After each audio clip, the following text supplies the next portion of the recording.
Jelang perayaan Imlek yang jatuh 10 Februari menjadi berkah bagi penjualan jeruk Sunkist. Lantaran jeruk Sunkist banyak diburu oleh warga Tionghoa. Pedagang buah di Kota Batu Raja mengaku ada kenaikan penjualan jeruk jenis Sunkist dan jeruk mandarin jelang perayaan Imlek. Pedagang mengaku ada kenaikan penjualan hingga 40% dari biasanya. Siti Soleha, salah satu pedagang, mengaku dalam sepekan terakhir setiap hari ada sekitar 15 keranjang buah jeruk Sunkist terjual, di mana setiap keranjangnya terdiri dari 15 kg jeruk. Sementara di hari biasa penjualan jeruk Sunkist berkisar satu keranjang atau sekitar 15 kg.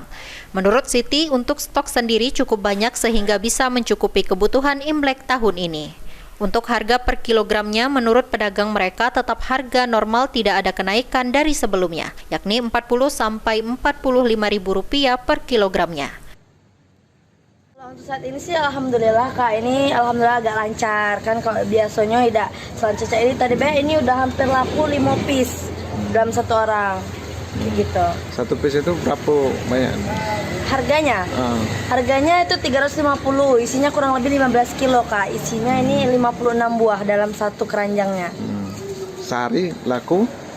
Tadi baru pagi tadi udah 5 keranjang laku. Kalau untuk saat ini sih harga kita masih stabil ya Kak, satu piece-nya itu sekitar harga 380, cuman kayaknya besok kan kita ngambil buah baru lagi tuh Kak, kayaknya ada kenaikan deh besok. Mulai dari harga jeruk-jeruk Sunkist, ini ada jeruk mandarin juga sama jeruk konkan. Buah jeruk Sunkist sendiri menjadi salah satu perlengkapan dalam perayaan Imlek bagi masyarakat Tionghoa. Selain itu, pada perayaan Imlek tahun ini tidak banyak kegiatan yang dilakukan oleh warga Tionghoa, namun lebih banyak diisi kegiatan peribadatan.